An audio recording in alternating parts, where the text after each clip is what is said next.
Vamos a la palabra de nuestro Señor, se los pido por favor en la mañana de hoy. La palabra de nuestro Señor la debemos abrir en esta mañana en el segundo libro de Corintios,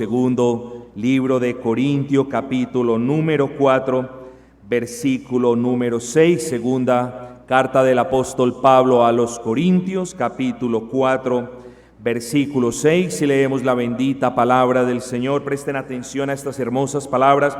Porque Dios me mandó que de las tinieblas resplandeciese la luz. Es el que resplandeció en nuestros corazones para iluminación del conocimiento de la gloria de Dios en la faz de Cristo. Palabras gloriosas, queridos hermanos. No hay otra manera de describir estas gloriosas palabras. Palabras de poder, palabras donde vemos la omnipotencia del Señor. Palabras, como les decía ahora, que denotan un hermoso paralelismo. Recordemos entonces lo que estamos estudiando, mis amados. Estamos estudiando las doctrinas de la gracia, no doctrinas de una persona, las doctrinas que reflejan la gracia de Dios, las doctrinas que emanan la gracia de Dios, las doctrinas que destilan gracia, no obras de los hombres, no decisiones de los hombres, gracia. Por eso se le llaman las doctrinas de la gracia. ¿Por qué gracia? Porque, queridos hermanos y amigos, si nosotros no entendemos, repito, lo que merecemos, jamás vamos a entender lo que es gracia. Si nosotros no prestamos atención donde deberíamos estar en estos momentos y donde deberíamos pasar la eternidad, no vamos a ver la gracia en la Escritura, en particular en estas hermosas doctrinas.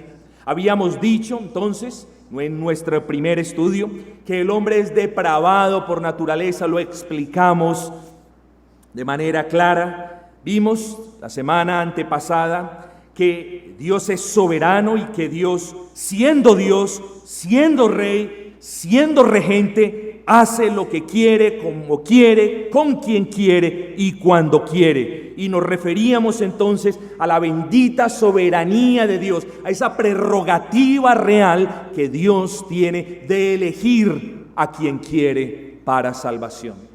La semana pasada tratamos de respondernos a nuestra pregunta: ¿por quiénes murió Cristo? Y gracias al Señor creo que fue evidente que probamos que Cristo vino a morir por sus ovejas, por sus amigos, por su pueblo y por la iglesia, nos dice la Escritura. El día de hoy también tenemos una pregunta que debemos respondernos, queridos amigos y hermanos. La pregunta es: ¿por qué una persona cree y por qué otra persona no cree? Y es el ejemplo típico cuando veo la iglesia visible o cuando podemos ver la iglesia visible, la iglesia profesante. Tú te preguntas, ¿será que todos los que entran a la capilla, al local, son convertidos? Y la respuesta es: no lo sabemos. El Señor nos dice: por sus frutos le conoceréis. Quiero que vamos un poquito más allá y digamos, ¿por qué unos de la iglesia creen y por qué otros no lo hacen? Esa es la pregunta que nos debemos responder, Dios mediante, en la mañana de hoy. El título entonces que tenemos en esta mañana es sencillamente la gracia eficaz. La gracia eficaz. Históricamente se le ha conocido como gracia irresistible. Vamos a definir qué es irresistible y vamos a definir por qué es eficaz.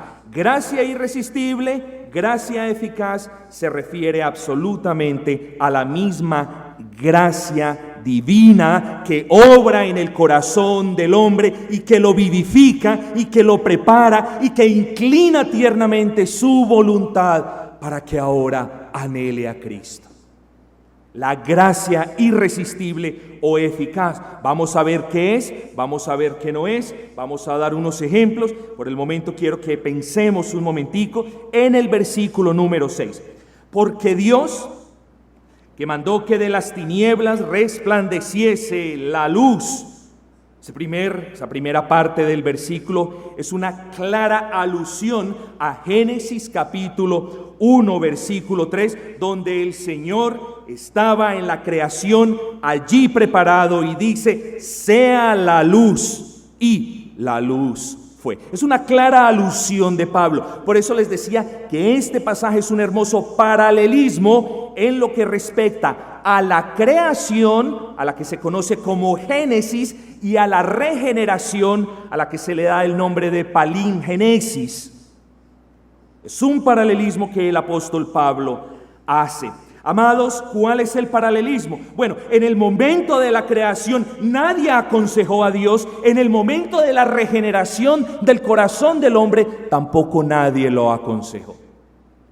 No es que el hombre le dice: Señor, haz la obra en mí. Es Dios quien hizo la obra en el hombre, y ahora el hombre puede decir: Señor, haz la obra en mí. Pero es el Señor que mueve el corazón del hombre a anhelarlo. Entonces, de la misma manera como en la creación, nadie le aconsejó, nadie le dijo: haz esto o haz aquello, o hazlo mañana o hazlo en este orden. De la misma manera que eso no sucedió así también en la regeneración del corazón del hombre, Dios es soberano para obrar como quiere. Y ese paralelismo también lo podemos ver en lo siguiente: en la creación Dios no recibió ayuda de ángeles, ¿o sí la recibió? Bueno, en la regeneración del corazón del hombre, Dios tampoco recibe la ayuda de quien es regenerado. ¿Acaso la criatura, acaso los cielos, los mares, la tierra, acaso los animales y las plantas le ayudaron a Dios a crearlas? Por supuesto que no. De la misma manera es el corazón del hombre. Nosotros no le ayudamos al Señor, nosotros no cooperamos con el Señor. Es el Señor quien de manera dulce y soberana obra en nosotros, implanta vida en nosotros. ¿Qué otra cosa podemos ver? En el momento de la creación que había, dice la Escritura que la creación es ex nihilo. Ex nihilo significa de la nada. Dios creó lo que nosotros vemos de la nada. Y lo mismo pasa en la regeneración del corazón del hombre. En el corazón del hombre no hay nada que Dios pueda usar, porque Dios no es un Dios reciclador, mis queridos amigos.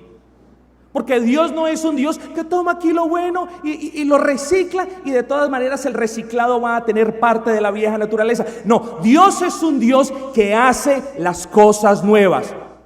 ¿O no dice así la Escritura? He aquí, las cosas viejas quedaron atrás, y he aquí todas son hechas nuevas. ¿O acaso no le dijo el Señor Jesús a Nicodemo: si no nacieres de nuevo, no podráis ver el reino de los cielos? Entonces Dios no es un Dios que recicla personalidades. Dios no es un Dios que usa nada de lo que hay en el corazón, porque de la misma manera como en el Génesis no había nada y Dios lo hizo todo, ahora en el palígenes o en la regeneración no hay nada, y allí el Señor crea la vida en el hombre. En la creación no había nada que el Señor pudiese usar. Pero no solamente eso, en la creación no había luz, mis amados hermanos. No había luz. Dijo Dios: sea la luz, y la luz fue. No había luz, había una densa tiniebla. Y lo mismo en el corazón del hombre en el momento de la regeneración. No hay luz. Las personas no pueden ver su pecado, no pueden ver a Cristo, no quieren ver a Cristo, quieren alejarse de la luz lo más que puedan, porque quieren no ser descubiertos, porque quieren continuar practicando sus pecados. Y la regeneración es exactamente eso. Dios irrumpe en las tinieblas del hombre y trae luz. Y ese es el punto, mis amados hermanos. Ese es el punto del versículo 6 de 2 de Corintios capítulo 4. Dice el versículo 6: porque Dios, que mandó que de las tinieblas resplandeciese la luz, es el mismo Dios que resplandeció en nuestros corazones. Es el mismo Señor quien creó los cielos y la tierra de la nada. Es el mismo Dios que con su omnipotencia regenera los corazones de los hombres, inclina dulcemente su voluntad y se sobrepone a la resistencia que tiene el hombre por Cristo. Amados, son cosas maravillosas. Por eso son doctrinas de la gracia, cuya dulzura podemos probar por la gracia misma del Señor, cuya dulzura no podemos comprar ni en las tiendas ni en los abastos, cuya dulzura solamente el Señor concede a aquellos por quienes su Hijo murió en la cruz del Calvario. Amados, Génesis 1:3 me dice, yo se los leo: y dijo Dios, sea la luz, y fue la luz. Yo les quiero hacer una pregunta: ¿quién fue el que mandó a que la luz fuese? La respuesta es Dios. ¿Qué fue lo que Dios mandó? Dios mandó a que la luz fuese en medio de las tinieblas y resplandeciese en medio de las tinieblas y alumbrase a pesar de las tinieblas. Y en la regeneración es exactamente lo mismo. Nuestros corazones están entenebrecidos, no vemos el pecado, no entendemos el evangelio, a pesar de que el pastor lo predica semana tras semana, tras semana, tras semana. No entendemos el evangelio, no lo podemos entender. Y esas tinieblas son las que la gracia irresistible o eficaz de Dios conquista.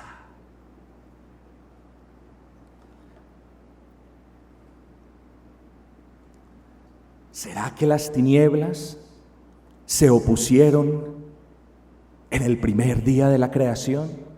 ¿Será que hubo una lucha entre las tinieblas densas y la luz que el Señor creó?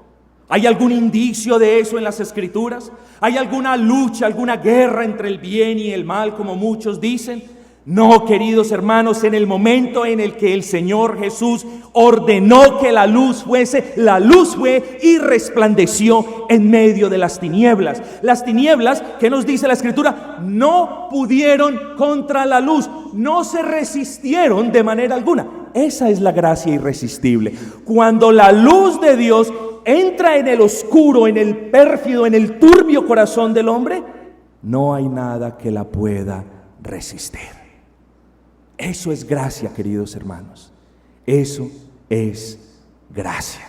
Que nosotros, apáticos por naturaleza, que nosotros, amantes del pecado por naturaleza, que nosotros, ajenos a la ciudadanía celestial desde que nacimos, al Señor le plazca obrar en nosotros de tal manera que produzca el resultado que Él quiso. Eso es gracia. ¿Y saben por qué es gracia? Es gracia porque es un favor inmerecido. ¿Y saben por qué es inmerecido? Porque ninguno de ustedes, ni yo, ni ninguna otra cosa creada merece la misericordia de Dios. Por eso mismo. Porque cuando Dios creó a Adán y Eva en el jardín del Edén, los creó perfectos, los creó moralmente rectos, los creó con libre albedrío, es decir, con la capacidad de escoger siempre lo bueno.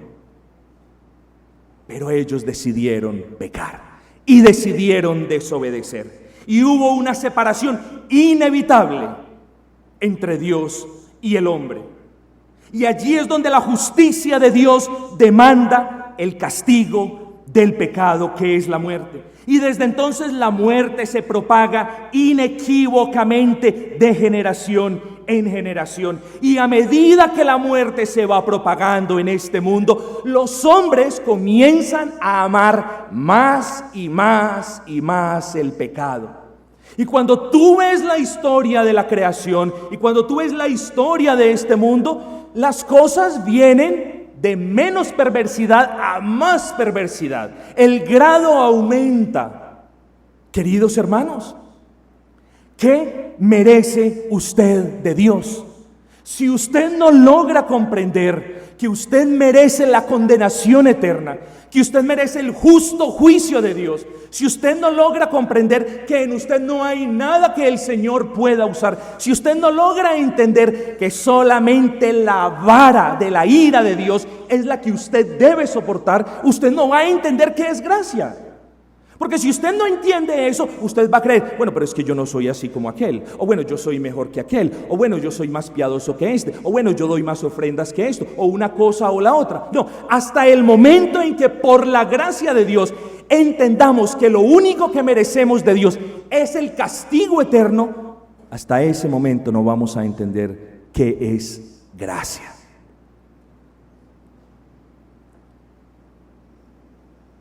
Y si la gracia es un favor inmerecido, la gracia eficaz, entonces, la podemos definir como ese favor inmerecido de Dios, por medio del cual el Espíritu Santo obra en los corazones de los suyos, produciendo tanto el querer como el hacer. ¿Se necesita o no se necesita la gracia eficaz para querer venir a Cristo? Sí se necesita. ¿Se necesita o no se necesita la gracia eficaz para venir a Cristo? Sí se necesita. Es la gracia de Dios en el corazón del hombre, aplicada por medio de su Espíritu Santo, quien nos habilita, por así decirlo, para venir a Cristo. Pero eso no es toda la definición de la gracia irresistible. Vamos a definirla con más detalle más adelante. Yo quiero que retomemos la pregunta: ¿por qué unas personas son salvas y otras no son salvas? Bueno, basados en lo que hemos explicado, la respuesta es: unas personas nacen de nuevo y son salvas gracias a la gracia irresistible de Dios que obró en sus corazones. Entonces, a la pregunta, ¿por qué unos creen para salvación y por qué otros no creen? Nosotros podemos inicialmente responder, bueno, por unas personas nacen de nuevo y creen para salvación por la gracia que el Espíritu Santo aplicó en sus corazones. Pero antes de proseguir y antes de continuar hablando de la gracia y del método de la gracia y de la manera de aplicación, quiero decirles que no es gracia irresistible. Quiero comenzar primero negando que no es, porque es importante definir qué no es. Cuando hablamos o ustedes lean de gracia irresistible, en ninguna parte se está haciendo referencia a que el hombre o a que cada influencia del Espíritu Santo no pueda ser resistida. De hecho, el hombre resiste la influencia del Espíritu Santo. Por ejemplo, cuando predicamos el Evangelio y las personas no obedecen al llamado del Evangelio, el hombre se está resistiendo ese medio de gracia, está resistiendo esa influencia que la palabra trae. Entonces, gracia irresistible no es que cada influencia del Espíritu Santo no pueda ser rechazada. Lo que significa cuando hablamos de gracia irresistible es que el Espíritu Santo vence, presten atención, el Espíritu Santo vence esa resistencia haciendo que la gracia aplicada dé el fruto por el cual Dios la está aplicando. Es muy importante que esto quede claro. Entonces, cuando hablamos de gracia irresistible, hablamos es de la gracia de Dios aplicada a través del Espíritu Santo que se sobrepone a la resistencia natural del hombre al Evangelio.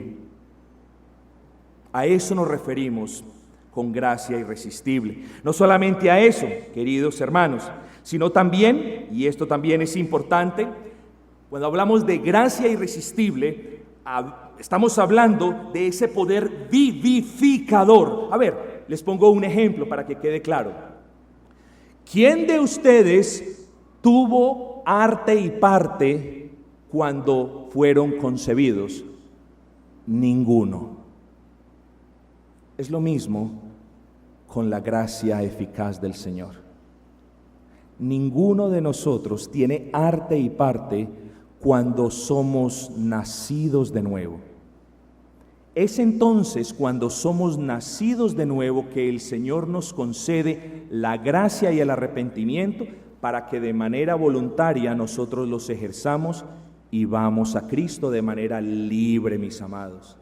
Pero la regeneración precede la fe. El hermano arminiano, el amigo arminiano dice, no, yo tengo que tener fe para que entonces el Espíritu Santo me regenere. Es todo lo contrario a lo que dice la palabra.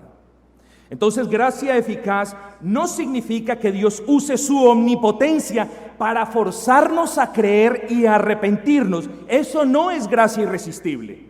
Gracia irresistible significa que Dios implanta en nuestros corazones esa nueva vida, y habiendo implantado esa nueva vida, ahora nosotros tenemos el deseo, nuestras acciones, nuestra voluntad, nuestros anhelos desean venir a Cristo y arrepentirnos para salvación. Eso es gracia irresistible. Gracia irresistible no significa que Dios nos vaya a llevar al cielo llorando, haciendo pataletas y nosotros gritando, no queremos ir al cielo. Gracia irresistible significa que Dios ha obrado en nosotros de tal manera que ahora nosotros anhelamos ir al cielo y estar con nuestro Señor. Entonces, la gracia irresistible es el poder de Dios en su Santo Espíritu que se sobrepone a la resistencia humana que el hombre tiene por naturaleza.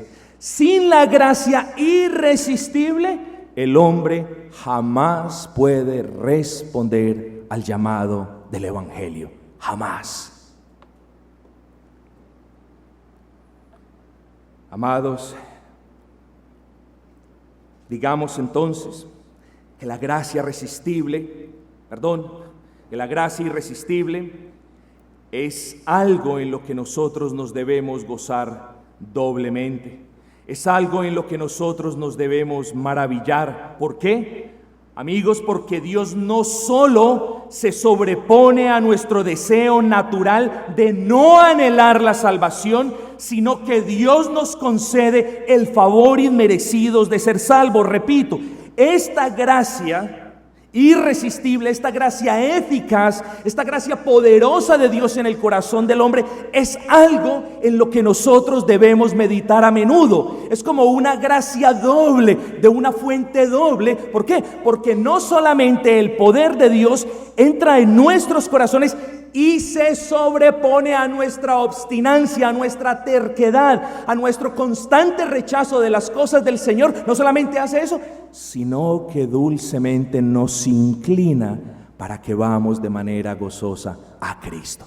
Eso es hermoso, eso es gracia y es irresistible, porque de no haber sido así, nosotros hubiésemos continuado el camino de perdición.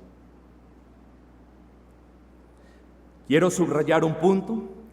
La gracia irresistible está profundamente relacionada con la soberanía de Dios. Yo les leo este pasaje, Daniel 4:35, se los leo. Todos los habitantes de la tierra son considerados como nada. Así que si tú te crees algo, este pasaje es para ti quizás. Todos los habitantes de la tierra son considerados como nada, y Dios hace según su voluntad, tanto en el ejército del cielo, es decir, en los ángeles, como en los habitantes de la tierra. Y no hay quien detenga su mano y le diga, ¿qué haces? Esta es la soberanía de Dios, mis amados. Fíjense ustedes en esto. Y Dios hace su voluntad tanto en los ángeles como en nosotros. ¿Qué podemos aprender? O más bien, nos preguntamos que si Dios quiere enviar a su Santo Espíritu para que conceda nueva vida de la manera que Él quiere concederla, ¿quién eres tú para decir, Señor, qué es lo que haces? Dios nos da la gracia que nos permite libre y gozosamente mirar a Cristo con los ojos de la fe. Es la gracia de Dios, mis amados hermanos. No es nada que el hombre tenga, no es nada que el hombre pueda producir. Es la bendita gracia del Señor que se sobrepone a nuestra resistencia natural y dulcemente inclina nuestros actos volitivos o nuestros actos de voluntad hacia Cristo. Amado, ¿qué más quieres para agradecerle al Señor? ¿Qué otro argumento necesitas para dedicar tu vida al Señor? Para decirle, Señor, no merezco nada. para decirle: Señor, soy un vil pecador, para decirle: Señor, haz la obra en mí, te lo pido, obra en mí, Señor. ¿Qué más necesitas para que tu mente se goce con la dulzura de la gracia de Dios? Fíjense ustedes en el Salmo 115:3. Nuestro Dios está en los cielos, todo lo que quiso ha hecho. Todo lo que Dios quiso ha hecho. Nada de lo que Dios ha querido hacer no ha podido ser hecho. El presidente quiere hacer ciertas cosas, el gobierno, el Congreso hay veces no lo deja. El Congreso hay veces legisla ciertas leyes, la Corte Suprema de Justicia o la Corte Constitucional las declara inexequibles. Cuando Dios ordena que algo suceda, va a suceder, queridos hermanos, y no hay nadie quien lo pueda impedir. Esa es gracia irresistible, porque cuando Dios ordena que dentro de las tinieblas densas del corazón del hombre resplandezca la luz de su espíritu, para que él vea su pecado y para que él ahora pueda ver con los ojos de la fe a Cristo, nada ni nadie lo va a detener. Eso es gracia irresistible, mi amado hermano. Una de las cosas que quiso hacer desde la eternidad pasada fue amar a los suyos de una manera libre, en el consejo de su propia voluntad, y concederles gracia para salvarlos. Y decimos entonces: si Dios a su debido tiempo quiso obrar en ti de tal manera que su poder venciera la rebelde oposición que como persona natural tenías por Dios y por las cosas de Dios, podrás decirle: ¿por qué hiciste esto? ¿O por qué hiciste lo que yo no quería que hicieras? Donde Dios te tuviera que pedir permiso a ti, querido hermano, tú le hubieses dicho: no lo hagas porque me quiero seguir deleitando en el mundo. Esa es la realidad. Donde a Dios le hubiese tocado pedirnos a nosotros permiso, ir por cada corazón, a rogarnos que le permitiésemos entrar, que le permitiésemos por favor hacer la obra, nosotros le hubiésemos dicho: no, quiero seguir consumiendo vicio, quiero seguir mirando pornografía, quiero seguir tomando trago, quiero seguir haciendo una cosa o la otra. No, es la gracia del Señor que entra en el corazón del hombre e inclina ahora todo nuestro ser a anhelarle y a venir a Él en fe y en arrepentimiento. ¿De quién pues es la salvación? La salvación es del Señor. ¿Por qué hiciste lo que quisiste y no lo que nosotros queríamos? Esa es una respuesta que un arminiano daría. La respuesta es sencilla, mis amados. Si Dios hubiese permitido que nosotros hubiésemos hecho lo que queríamos, entonces todos nosotros nos condenaríamos en el infierno. Es así de sencillo. Si Dios no se hubiese sobrepuesto y vencido nuestro rechazo para con Él, entonces hasta el día de hoy nosotros lo continuaríamos rechazando. Pregúntate: ¿rechazas a Cristo? Si la respuesta es no, entonces dale gracias a Dios, porque fue la gracia que resistió la resistencia, o que venció la resistencia natural que tú tenías por Dios, por su palabra, por sus mandamientos y por la iglesia.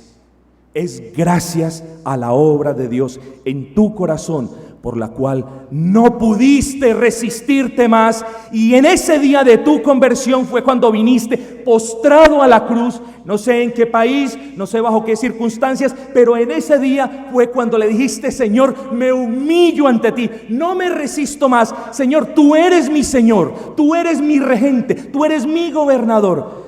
Yo, Señor, no te resistiré más, yo me someto a ti, Señor. ¿Acaso no es la obra de Dios? Claro que es la obra de Dios. Isaías 46:9: acordaos de las cosas pasadas desde los tiempos antiguos, porque yo soy Dios y no hay otro Dios, y nada hay semejante a mí, que anuncio lo por venir desde el principio y desde la antigüedad lo que aún no era hecho, que digo: mi consejo permanecerá y haré todo lo que quiero. Creo que sobra explicar, este versículo, porque, queridos hermanos, Ya lo explicamos en detalle la semana pasada. Lo único que podemos decir es, bueno, si Dios hubiese querido permitir que nosotros le resistiésemos, bendito sea el nombre del Señor, así lo hubiese hecho. Pero si a Dios le plació de manera soberana, con su palabra, permitir que la luz resplandeciese en medio de nuestros corazones entenebrecidos, entonces también gloria a Dios. Él es un Dios soberano. Se llama entonces gracia eficaz precisamente porque cuando Dios aplica la gracia en el corazón del hombre, esta gracia siempre cumple el efecto deseado por Dios. Repito, se llama gracia eficaz porque cuando Dios, por medio de su Espíritu Santo, aplica el favor inmerecido de todos los beneficios obtenidos por Cristo en la cruz, los aplica, queridos hermanos, y esos beneficios harán la obra por la cual fueron comprados a precio de sangre. Es eficaz porque darán resultado para la gloria del Señor. Es irresistible porque a pesar de la oposición natural que tiene el hombre, esta es sobrecogida por la gracia del Señor. Vamos a estudiar un par de versículos en más detalle. Bueno, en más detalle no, les quiero ilustrar el punto. Juan 1:12, fíjense ustedes en este versículo. Mas a todos los que le recibieron, a los que creen en su nombre, les dio potestad de ser hechos hijos de Dios, los cuales no son engendrados de sangre, ni de voluntad de carne, ni de voluntad de varón, sino de Dios. Yo quiero ahorita que se fijen en un par de verbos o en el tiempo de la conjugación de los verbos. Fíjense ustedes en el tiempo del verbo creer. Mas a todos los que creen. Está en el presente. ¿Ok? Esto debe quedar claro, esto es importante. Y ahora quiero que se fijen en el otro verbo. Dar. Potestad. Mas a todos los que creen en su nombre les dio. ¿A qué punto voy? Quienes creen en el presente, escuchen, quienes creen en Cristo Jesús en el tiempo presente, lo hacen en virtud, queridos amigos y hermanos, de que fueron recipientes de la gracia eficaz. Miren, a quienes creen en su nombre les dio potestad. Es absolutamente un resultado exegético, normal y saludable de ver en este versículo que la regeneración precede la fe y no la fe precede la regeneración. A los que creen les dio. Eso es lo que quiere decir, hermanos. Y vamos a mirarlo de esta manera. Juan 3:3, para ilustrar el punto, dice: respondió Jesús y le dijo: de cierto te digo, que el que no fuese regenerado no puede tener fe. Esto se los estoy parafraseando. Y se los estoy parafraseando para que ustedes vean lo que dice la Escritura. Juan 3:3 dice: respondió Jesús y le dijo: de cierto te digo, fíjense en el tiempo verbal, que el que no naciere de nuevo no podrá ver el reino de Dios. Es evidente que este ver el reino de Dios es un acto de fe. Y lo que este versículo afirma es que si Dios no nos concede esa gracia vivificadora, nosotros no vamos a poder ver el reino de los cielos. Eso es lo que les estoy diciendo. La regeneración, la gracia irresistible precede la fe. No como el arminiano dice: no, yo tengo fe y después el Señor me colabora un poquito y entonces ya soy salvo. No, así no es. De cierto os digo, que si no naciereis de nuevo, no podrás ver el reino de Dios. Ahora, vamos a corroborar el punto, porque tenemos que corroborarlo. Juan 3:5, de cierto, vuelve y dice: de cierto os digo, amén, os aseguro por mí mismo, que el que no naciere de agua y del Espíritu no puede entrar al reino de Dios. En este versículo vemos exactamente lo que vimos en el versículo pasado. Entrar al reino de Dios es un acto de fe. Y lo que el Señor Jesús me dice en el versículo 5 es lo mismo que me dice en el versículo 3. Que quienes no hayan sido regenerados no pueden ni tener fe, versículo 3, ni entrar al reino de los cielos, versículo 5. Eso es lo que me dice, mis amados hermanos. Les leo el último. Primera de Juan, capítulo 5, versículo 1. Todo aquel, escuchen, miren otra vez lo hermoso. Les he probado en 3 versículos: regeneración, fe, regeneración, fe, regeneración, fe. Ahora miren este. Todo aquel que cree que Jesús es el Cristo es nacido de Dios. Vuelvo y les pruebo el punto. Todo aquel que cree, todo aquel que tiene fe en Jesús como el Cristo es nacido de Dios. Espero que me entiendan el punto. Lo que este versículo me está diciendo es que solamente los nacidos de Dios pueden creer que Jesús es el Cristo. Solamente aquellos que hayan sido recipientes de la gracia irresistible, de la gracia eficaz, pueden creer que Jesús es el Cristo. Solo aquellos en quienes Dios haya obrado de manera efectiva pueden creer que Jesús es el Cristo. Qué hermosa doctrina, mis amados. Bien nos hubiese podido dejar el Señor en la perdición. Bien nos hubiese podido dejar el Señor deambulando, buscando religiones, pero no quiso así. Obró en nuestros corazones de tal manera que aún nuestra rebeldía, nuestra obstinación, nuestro rechazo, nuestro repudio por Él lo sobrecargó, Él lo venció, Él lo derrotó y nos hizo por el poder vivificador de su Espíritu que ahora nosotros le amásemos. Eso es un milagro. El que Dios haya cambiado corazones de piedra en corazones de carne, ese es un milagro. No sé por qué las personas buscan milagros aquí y allá, pero les falta buscar si ellos tienen en sí mismos el milagro de la obra de Dios por medio de su Espíritu. Buscan milagros, buscan señales, buscan prodigio y no se miran a sí mismos a ver si es que Dios ha obrado este milagro en ellos. Qué cosas tremendas, mis amados hermanos. Se acaba el tiempo y cuánto lo lamento. Vamos a Juan 6:63, se los leo. El Espíritu es el que da vida, la carne para nada aprovecha. Las palabras que yo os he hablado son espíritu y son vida.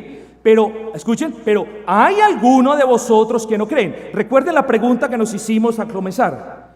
El objetivo de este estudio será responder a la pregunta ¿por qué unos creen y por qué otros no creen? Entonces, palabras del Señor Jesús. Pero hay algunos de vosotros que no creen, porque Jesús sabía desde el principio quiénes eran los que no creían y quién le había de entregar. Y dijo: por eso os he dicho que ninguno puede venir a mí si no le fuera dado del Padre.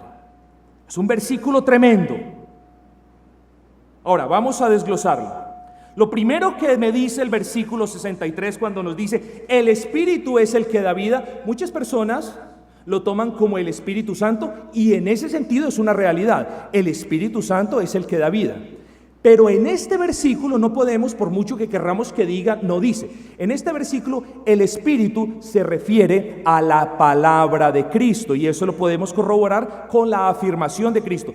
El Espíritu es el que da vida, la carne para nada aprovecha. Las palabras que yo os he hablado son espíritu y son vida.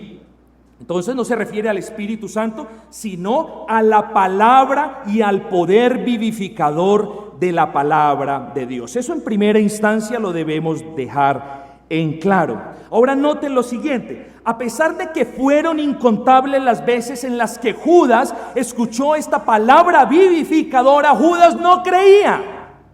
Y es muy importante que nosotros nos acordemos de eso. ¿Cuántas veces de la boca del Señor el evangelio de su gracia redentora fue proclamado por él mismo? Incontables veces, las que vemos en la Escritura y de las cuales el Señor, por su buena voluntad, no quiso dejarnos en la Escritura. Pero fueron 3 años y medio donde Judas escuchó las palabras de vida eterna. Nos hacemos la pregunta, ¿por qué no fue eficaz esa palabra de vida en la vida de Judas? ¿Por qué? Sencillamente, mis queridos hermanos, porque Dios no obró con su gracia en el corazón de Judas. El corazón de Judas era un corazón vacío, era un corazón de densas tinieblas, era un corazón que se resistía y se resistía una y otra vez al llamado de Cristo, a que crean en Él y a que se arrepientan de sus pecados. Eso fue lo que sucedió con Judas. Bueno, mis queridos amigos, en este versículo encontramos la respuesta de por qué unos se salvan y por qué otros no se salvan. Y la respuesta es esta: porque el Señor no le concedió a Judas la gracia de nacer de nuevo. Y si no nacía de nuevo, no podía creer. Si no era regenerado por el poder del Espíritu Santo, no podía creer en el Dios Trino. En otras palabras, a pesar de que Judas escuchaba la proclamación externa del Evangelio, a pesar de que Judas escuchaba la palabra de Dios llamándolo al arrepentimiento, Judas se resistió al llamado porque Dios Padre no envió su Espíritu para que venciese esa resistencia en Judas. Esa es la razón por la cual unos creen y esa es la razón por la cual otros no creen.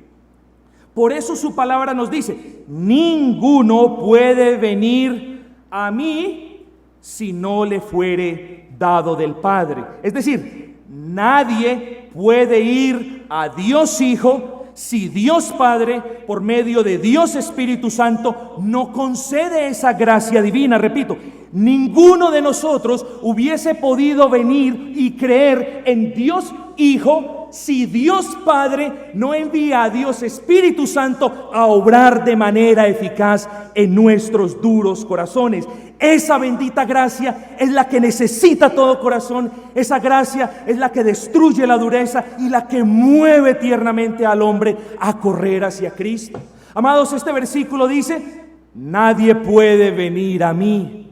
Amados, ¿quién de nosotros, cuando fue regenerado, cuando vio su pecado, cuando entendió que merecía el infierno, se fue campante y despacio a la cruz? No fue así, corrimos a la cruz.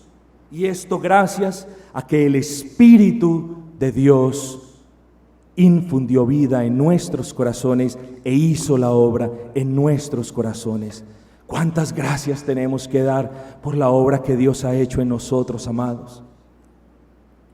Quiero que entendamos una cosa más, que cuando una persona escucha el Evangelio, que lo llama a la fe y al arrepentimiento, la persona, como dijimos ahora, puede rechazar, y de hecho la mayoría de personas rechazan ese llamado. Sin embargo, y aquí es donde yo les pido que vean la gracia irresistible, la gracia eficaz de Dios. Sin embargo, si Dios aplica su gracia por medio del Espíritu Santo, la persona jamás rechazará ese llamado, porque la gracia eficaz es la obra divina en el corazón del hombre que remueve la resistencia natural del hombre. Amados, ¿cuántas veces proclamamos el Evangelio? Muchas, semana tras semana. ¿Todos se convierten? No, la mayoría resiste. Y solamente aquellos en quienes Dios ha obrado vienen pronto a Cristo, corren a Cristo, porque saben que solo en Él hay perdón para pecados. Gracia irresistible, la de Dios para con Pablo. Pablo dijo: Señor, en mi camino a Damasco quiero que me espantes y me asustes. No, la gracia irresistible del Señor vino sin pedir consentimiento del apóstol Pablo, y de ipso facto el apóstol Pablo dice: Señor, ¿qué quieres que yo haga? La gracia irresistible entró en el corazón de Lidia. Estaba escuchando el llamado general, pero la gracia lo hizo particular y eficaz. Y ahora Lidia abrió su corazón y entendía el Evangelio y vino al arrepentimiento prometido, y vino al arrepentimiento y a la fe en el Mesías prometido. Gracia eficaz, la del carcelero de Filipo, que en un instante dio cuenta de su pecado y dijo: ¿qué tengo que hacer para ser salvo? Eso es gracia irresistible. No es una gracia que nos obligue a hacer algo que nosotros no queremos. Es una gracia que de manera fuerte, con la omnipotencia de Dios, se sobrepone a nuestra resistencia, pero también nos mueve dulcemente a que nosotros ahora de manera voluntaria vayamos a Cristo. Amados,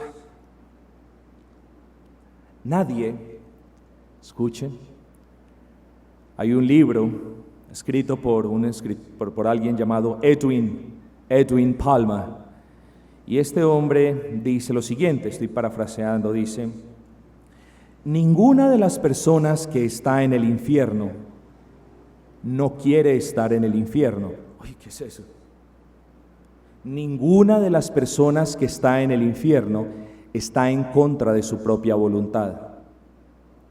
Y el autor continúa desarrollando el punto de la siguiente manera: porque cuando estaban vivos, aborrecían el infierno y no querían estar en el infierno.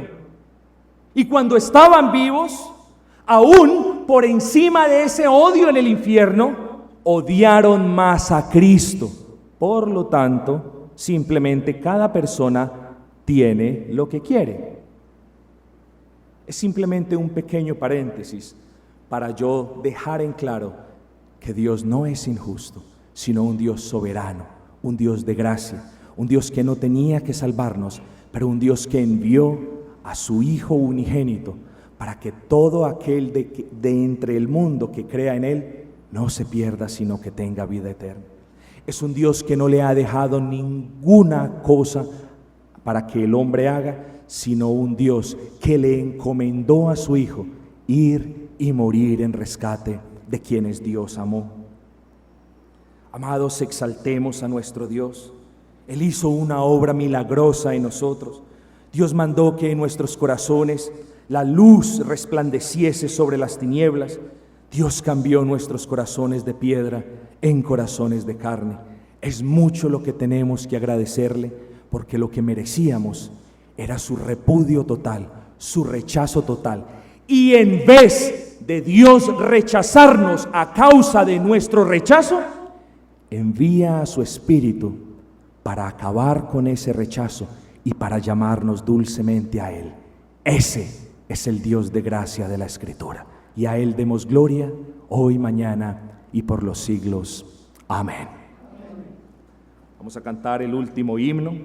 Es el himno número 72, himno número 72.